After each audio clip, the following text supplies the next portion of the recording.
누가복음 23장 26절에서 43절까지입니다. 그들이 예수를 끌고 갈 때에 시몬이라는 구레네 사람이 시골에서 오는 것을 붙들어 그에게 십자가를 지워 예수를 따르게 하더라.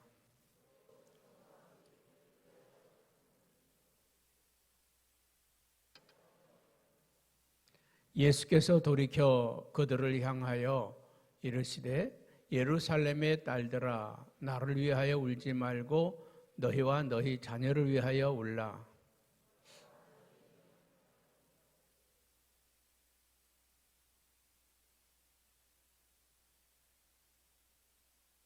그때 사람이 산들을 대하여 우리 위에 무너지라 하며 작은 산들을 대하여 우리를 덮으라 하리라.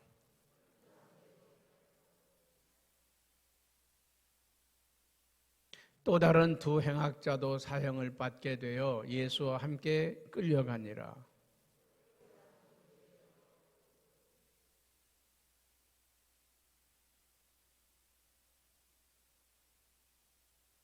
이에 예수께서 이르시되 아버지 저들을 사하여 주옵소서 자기들이 하는 것을 알지 못함이니이다 하시더라. 그들이 그의 옷을 나누어 제비 뽑을세.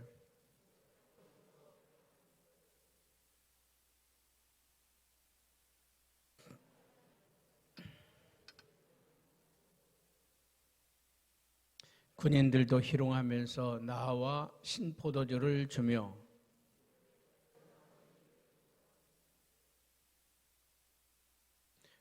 그의 위에 이는 유대인의 왕이라 쓴 패가 있더라.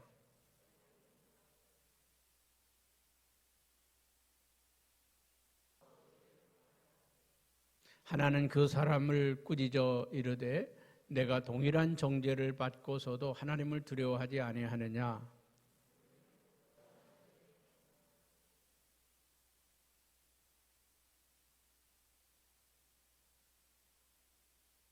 이르되 예수여 당신의 나라에 임하실 때에 나를 기억하소서 하니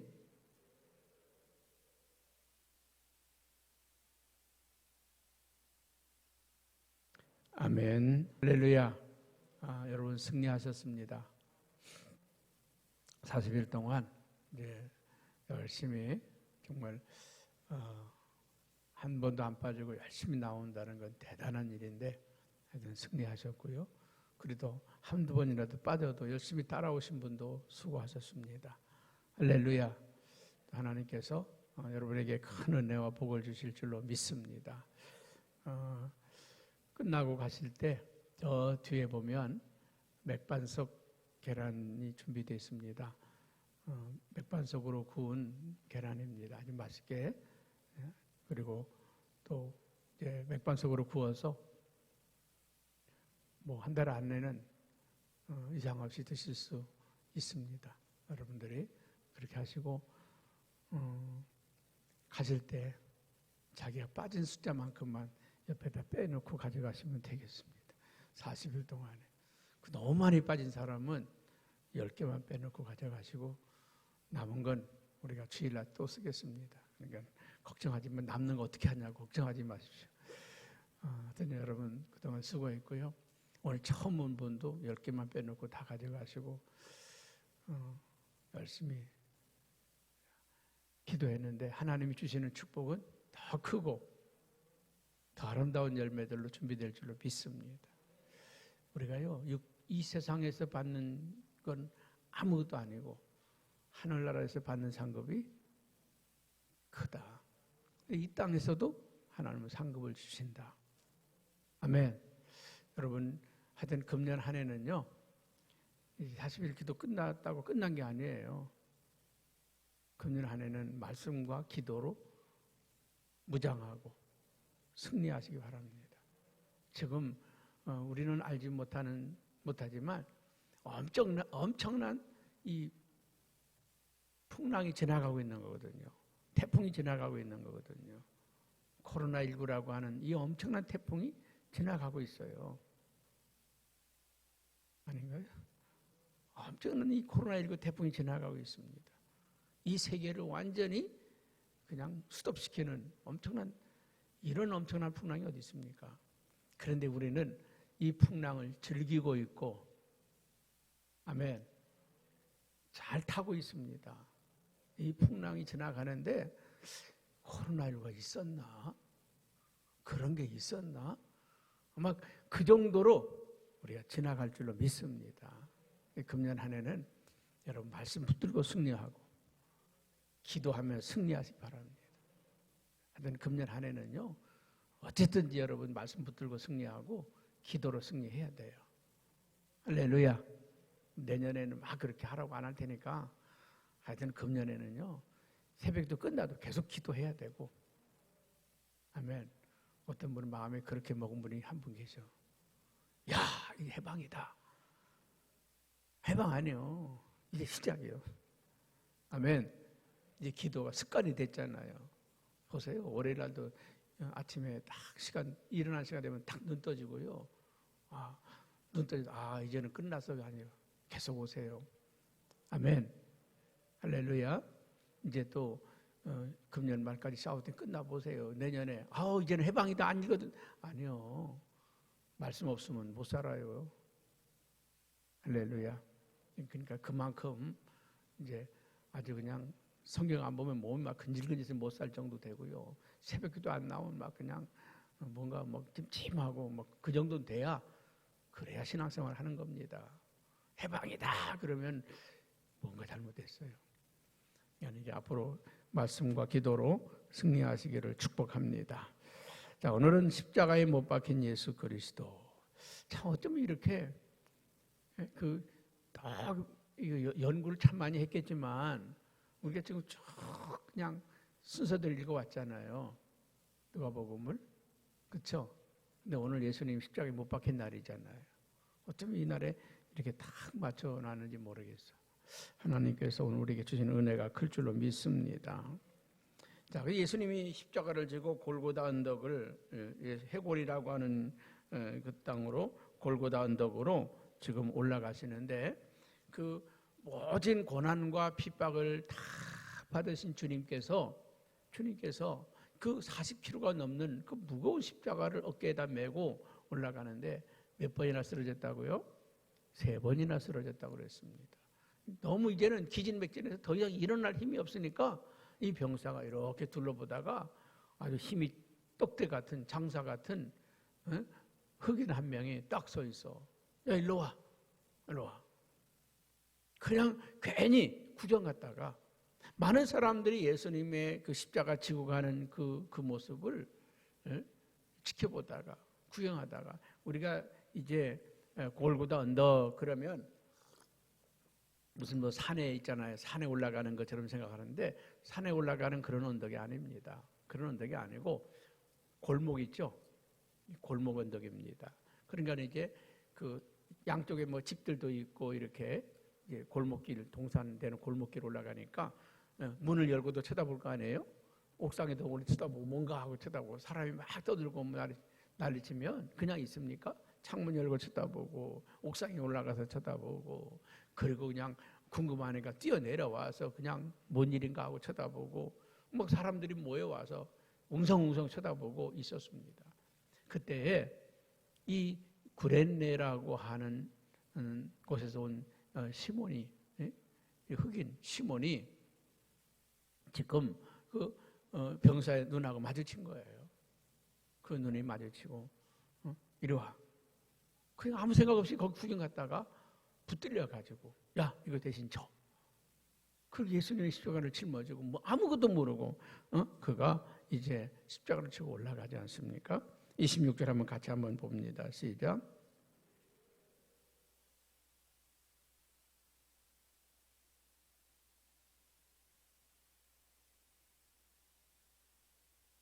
자, 십자가를 지고 예수님은 앞서고 뒤따라서 그리고 가게 만들었다는 것입니다. 여러분 어쩌면 우리가 인생을 살다가 신앙생활 하다가 어쩌다가 우리에게 십자가가 올 때가 있어요. 그냥 괜히 남성교회 원래 갔다가 갑자기 회장 이라고 하는 덤탱이를 쓰고 오는 경우도 있고, 갑자기 불륜 바꿔서 이거 좀 일하라고, 또 어떤 이거 좀 하라고. 나도 알지 못하는 순간에 나에게 십자가가 지워질 때가 있어. 나에게 십자가가 지워질 때가 있습니다. 자기도 모르는 사이에 그 십자가를 짊어지고 이제 가는 거죠. 이 구레네 시몬이라고 하는 사람이 예수님의 십자가에 등장을 합니다. 여러분, 십자가는 지고 가는 자에게 축복입니다. 할렐루야. 여러분, 예수님과 전혀 상관없던 이 가정이 축복의 가문으로 등장을 합니다. 여러분, 이 제자들 다음에 그다음에 초대교회에 처음 감독으로 등장한 인물이 있습니다. 알렉산더라고 하는 사람입니다. 알렉산더라고 하는 그 인물이 등장을 합니다. 여러분, 이 구레네 시몬은 누구냐? 그 알렉산더의 아버지입니다. 그의 아들 루포와 알렉산더라고 했습니다. 이 알렉산더는 이 구레네 시몬의 아들입니다. 억지로 그 십자가를 짊어지고 갔다가 여러분 그 가정이 믿음의 가문으로 우뚝 세워진 것을 봅니다. 여러분, 선교사들이 우리나라에 들어왔을 때요, 선교사들이 집에 일꾼들이 필요했습니다. 그래서 식모를 들여 쓰기도 하고, 때로는 집안에 일하는 사람을 불러 쓰기도 했습니다. 그런데 놀라운 사실들은 그냥 남의 집에, 외국 사람 집에 식모로 들어갔는데, 외국 사람 집에 나무 패고 일 도와주러 들어갔는데, 그것이 그 가문에는 축복의 가문이 될 수도 있어요. 우리나라 초대 여성 교육부 장관이던 김환란 박사는 그의 어머니가 선교사 집에 식모로 들어갔다가 그들이 예수를 믿게 되고 그 가문이 축복의 가문으로 바뀌어진 것을 봅니다. 연세대 박대선 총장, 그분도 그의 가정이 선교사 집에 도우미로 들어갔다는 가정이, 또 그가 그 선교사 집에서 나무를 옮기던 심부름꾼 하던 그가 이제 그 선교사님이 장난기가 발동해서 나무를 뒤로 옮겨달라고. 아닌데 그냥 그 자리가 좋은데 다시 옮겨달라고. 가만히 생각해보니까 재미가 생겼어요. 다시 뒤로 옮겨달라고, 또 앞으로 옮겨달라고. 몇 번을 그래도 아무 말 없이 순종하는 모습. 이야, 저놈 됐다. 그러고는 미국까지 유학을 시켜서 정말 우리나라에 그 큰 제목으로 하나님이 쓰신 사람 아닙니까? 그렇습니다. 오늘 이 구레네라고 하는 사람은 뭣도 모르고 구경 갔다가 자기도 모르는 사이에 그 주님의 십자가를 짊어지게 되었습니다. 여러분, 그의 아들이 초대교회의 위대한 지도자 알렉산더가 되었고요, 초대교회 성도들이 믿음의 어머니로 여겼던 여인이 한 분 있습니다. 그가 바로 루포의 어머니다. 베드로도 존경했고 바울도 존경했던 믿음의 어머니가 있었어요. 그가 루포의 어머니입니다. 여러분, 이 가정이 축복의 가문으로, 할렐루야, 40일 기도한다고 억지로 끌려온 분이 있을 거예요. 이 십자가, 40일 동안 십자가를 지고 잘 오셨는데 이 40일 기도한 것 때문에 여러분에게 축복의 문이 열린다, 은혜의 문이 열린다. 여러분, 이거는 십자가가 아니라 축복이었습니다. 십자가는 열고 보면 축복입니다.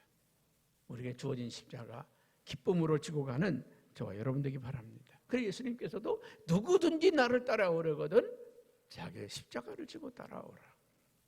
오늘 이 십자가 뒤에 담겨져 있는 의미는 축복이라는 것입니다. 오늘 이 구레네 시몬처럼 주님의 십자가를 지고 따라올 수 있는 저와 여러분 되기를 바랍니다.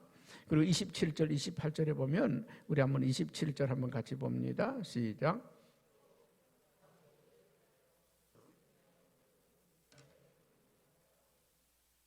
여기 보니까 27절에 이렇게 말씀하죠. 또 그 백성과 그를 위하여 가슴을 치며 슬피우는 여자의 큰 무리가 따라오는지라. 참, 그래도요, 교회는 여자가 없으면 안 되는 곳이에요. 남자는 좀 맹렬 동물 같아서 감정이 좀 부져요. 그때 보면은요, 교회 무슨 일 때 막 울며 기도하고 정말 그런 분들이 우리 여성 성도님들이잖아요. 근데 예수님이 십자가 지고 가는데 12제자는 어디 숨었는지 다 숨어버렸는데, 그러나 주님을 따르던 여인들은 통곡을 하며 주님을 따랐어요. 그때 주님께서 이 여인들이 뭐라고 말합니까? 28절에 예수께서 돌이켜 그들을 향하여 이르시되 예루살렘의 딸들아, 나를 위해 울지 말고 너희와 너희 자녀를 위해서 울어라. 나를 위해 울지 말고, 내가 지금 이 고통당하고 이 십자가 지고 가는 이 모습을 보고 나를 위해 울지 말고 너를 위해 울어라. 너희 자녀를 위해서 울어라. 우리 인생은요, 한 치 앞을 몰라. 우리 앞에 어떤 일이 오실지 아무도 몰라. 예수님은 지금 이 예루살렘을 바라보면서 안타까운 거예요. 하나님의 아들 예수 그리스도 십자가에 못 박아 죽였던 이 예루살렘이 받을 끔찍한 미래를 바라보면서 나를 위해 울지 말고 너와 너희 자녀를 위해서 울어라. 여러분, 예루살렘이 어떻게 됩니까? 29절 30절 한번 같이 한번 볼까요? 시작. 보라, 날이 이르면 사람이 말하기를 잉태하지 못하는 이와 해산하지 못하는 배와 먹이지 못한 젖이 복이 있다 하리라. 그때 사람이 산들을 대하여 우리 위에 무너지라 하며 작은 산들에 대하여 우리를 덮으라 하도다. 지금 예루살렘이요, 이제 AD 70년에 로마의 디토스 장군에 의해서 함락이 되는데, 차라리 이 산한 나를 가려라. 차라리 내 위에 덮어서 이 고통과 이 고난을 이기게 하라. 얼마나 여러분, 이 이스라엘 역사에 두 번의 아주 끔찍한 역사가 있었습니다. 사마리아에서 있었던 사건이 하나가 있고요. 또 하나는 예루살렘에서 있었던 사건. 오늘 AD 70년에 예루살렘에 티토스 장군에 의해서 포위되니까 그 성 안에서는요, 굶주림과 기아와 빈곤에 허덕게 되니까 자식을 잡아먹고 버팅기는 역사가 일어났습니다. 오늘은 네 자식 잡아먹고 내일은 내 자식 잡아먹자. 자식을 잡아먹으면서 버팅겼다. 얼마나 끔찍한 비참한 일이 이 성 안에서 벌어졌겠습니까?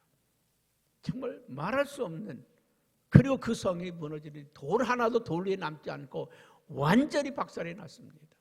초토화가 됐습니다. 그것이 이스라엘의 마지막이었습니다. 그리고 2000년 동안 이스라엘은 나라 없는 민족으로 전 세계에 흩어져서 유태인이라고 하는 이름 때문에 2천만 명 이상이 세계 도처에서 학살을 당하고 죽임을 당한 이 끔찍한 사건.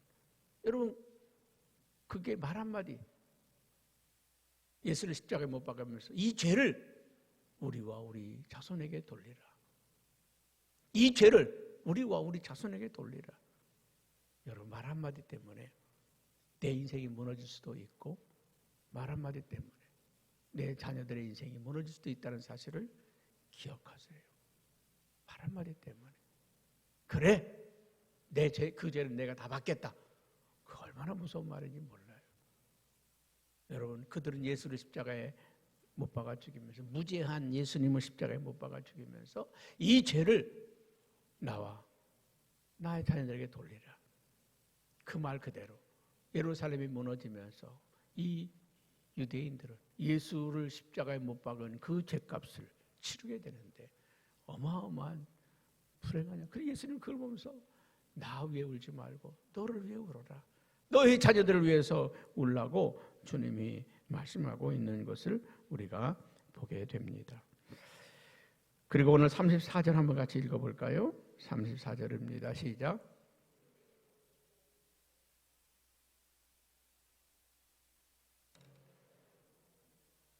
자, 예수님께서 지금 십자가에 못 박히기 전에 희롱하고 조롱하고 나서 사람들은 예수의 옷을 나눠 제비 뽑았더라. 이 말씀을 요한복음은 더 자세하게 기록을 하고 있습니다. 요한복음 19장 23절 24절에 보면요, 같이 한번 봅니다. 군인들이 예수를 십자가에 못 박고 그의 옷을 취하여 네 깃에 나눠 각각 한 깃씩 얻고 속옷도 취하니 이 속옷은 호지 아니하고 위에서부터 통으로 짠 것이라. 군인들이 서로 말하되 이것을 찢지 말고 누가 얻나 제비 뽑자 하네. 이는 성경에 그들이 내 옷을 나누고 내 옷을 제비 뽑나이다 한 것을 응하게 하려 함이로라. 군인들은 이런 일을 하였다. 여러분, 예수님의 겉옷을 네 깃으로 찢어 나눠 가졌다는 거예요. 여러분, 이 겉옷을 말이죠, 제 양복을 넷으로 찢어 밝히면 입을 수 있어요, 없어요? 입을 수 없는 거죠. 입을 수 없습니다.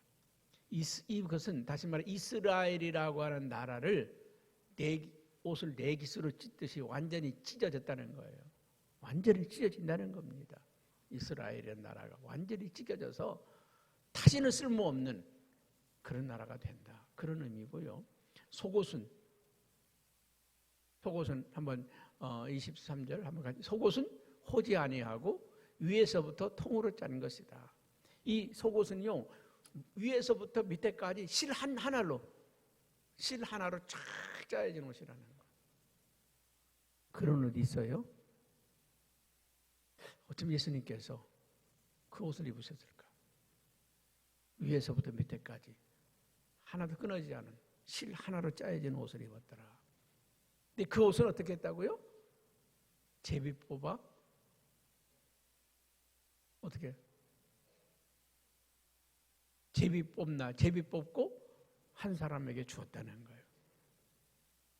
이것은 무엇을 의미하느냐면요, 여러분, 이스라엘의 신앙은 한 줄기입니다. 이스라엘의 신앙은 하나입니다. 아브라함으로부터 시작해서 더 올라가서는 아담으로부터 시작해서 쭉 내려온 신앙은 유일신앙, 오직 하나님만 믿어온 신앙. 이것은 찢지 않고 어떻게 제비를 뽑아서 이스라엘의 신앙, 이스라엘의 믿음은 어디로 갔을까요? 로마로 갔죠. 이스라엘의 믿음과 신앙은 찢을 수가 없다는 거예요. 나눌 수가 없다는 겁니다. 그래서 이것은 제비 뽑아 주었다. 여러분, 유대의 신앙은 찢어질 수가 없습니다. 나눠질 수가 없습니다. 어떤 환난과 핍박 가운데 나눠질 수 없고, 그래서 이것은 제비 뽑아 한 사람에게 줬는데 바로 로마라고 하는 나라로 이스라엘의 신앙과 믿음이 넘어가게 되는 것을 말씀하고 있고, 오늘도 그 믿음은 한 줄기로 가고 있다고 하는 사실을 우리에게 말씀하고 있는 장면인 줄로 믿습니다. 자, 어머니 마지막으로 한번 39절 말씀 한번 같이 봅니다.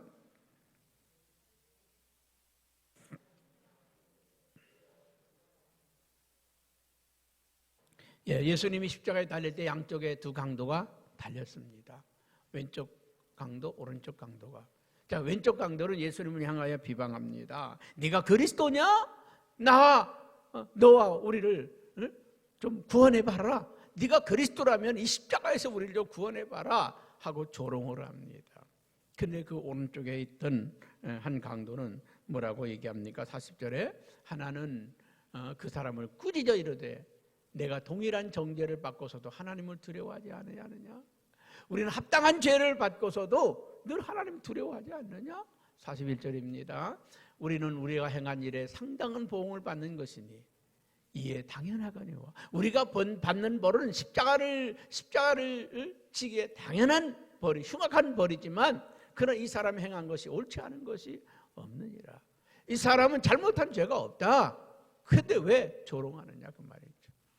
그리고 그는 마지막 순간에 참 아름다운 말을 합니다. 이렇게 다음 절 봅니다. 시작. 예수여 당신의 나라에 임하실 때 나를 기억하소서. 여러분, 이 오른편 강도는 죽어 마땅한 사람이고 심판받아 마땅한 사람이고 지옥 가서 마땅한 사람입니다. 그러나 마지막 그 한마디가 아름다웠습니다. 주여 당신의 나라에 임할 때 나를 기억하여 주옵소서. 이 한마디가 이 사람을 천국으로 인도했습니다. 주님께서 오늘 그 사람을 향해서 그렇게 말씀하지 않습니까? 43절 한번 같이 봅니다. 예수께서 이르시되 내가 진실로 내게 이르노니 오늘 내가 나와 함께 낙원에 있으리라. 여러분, 믿음의 고백 한마디가 구원에 이르게 했다는 사실입니다. 믿음의 고백 한마디가, 믿음의 고백, 주여 나를 불쌍히 여기소서, 나를 도와주소서, 주여 당신의 나라에 임할 때 나를 기억해 주소서. 오늘도 주님을 바라보면서 믿음의 고백을 하며 나가는 성도들에게는 축복의 문이 열려지고 은혜의 문이 열려지고 하나님의 놀라운 역사가 임하는 줄로 믿습니다. 주여, 오늘도 우리를 도우시고 인도하시고 축복하여 주옵소서. 여러분, 이제부터 믿음의 고백을 하며 행진하는 저와 여러분 되기를 주님의 이름으로 축복합니다.